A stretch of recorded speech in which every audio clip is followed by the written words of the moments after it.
couple of years ago, I had made a video about the build of my cut table for a Festool rail saw for cutting sheet goods for my cabinetry.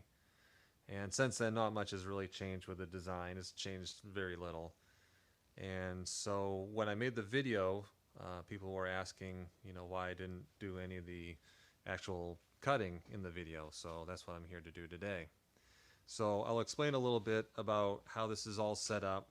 This initial rail right here where everything sits against, it's a piece of 1/2-inch veneer core, just a piece of scrap, and you can see how many screws I have in it to hold it down. Once I get it screwed down, I'll grab my 8-foot rail saw and I'll make a precise, straight cut on this thing. And then the preceding pieces that I get to cut, get that also that first rip cut so that it, the pieces made up pretty good with it and it's nice and flush.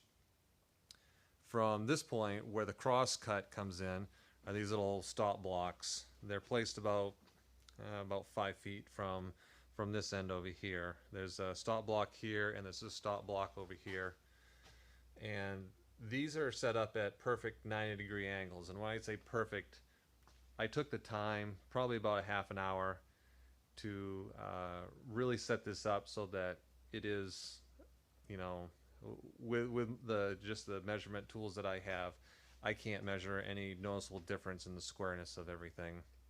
So it's pretty square. It's pretty much dead nuts on.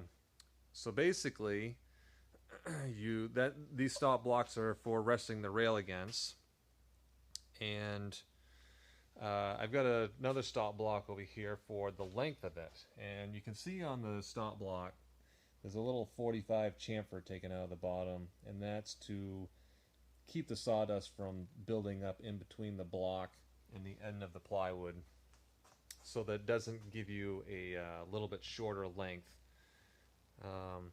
So basically you just take this piece of plywood and you slide it along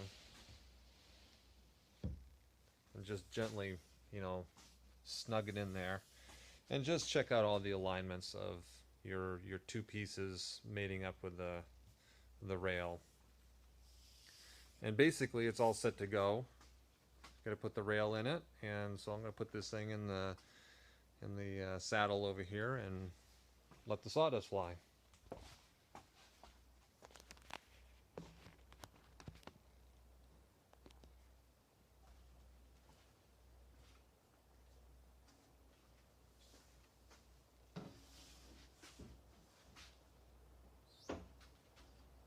So you just make sure these two pieces here are snug against the stop blocks. Recheck everything before you cut.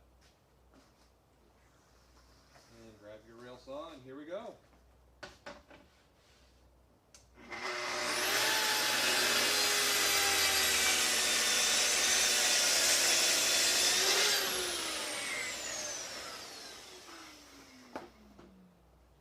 Now this table is set up for repeatable cuts.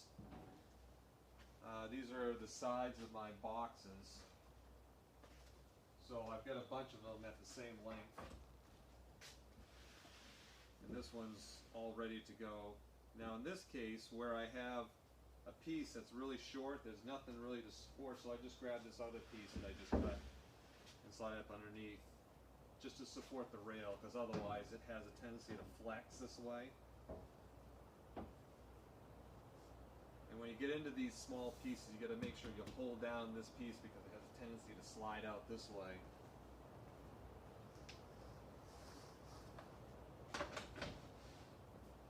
Just check everything again.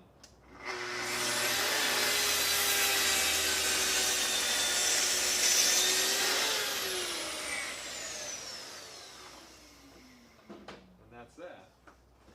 The rail will stay there. It's got the little cushy things in the bottom that stick pretty good to just about any piece of plywood. This is all pre-finished, so it's a pretty slick surface, and it has, it stays there really well. So that's it.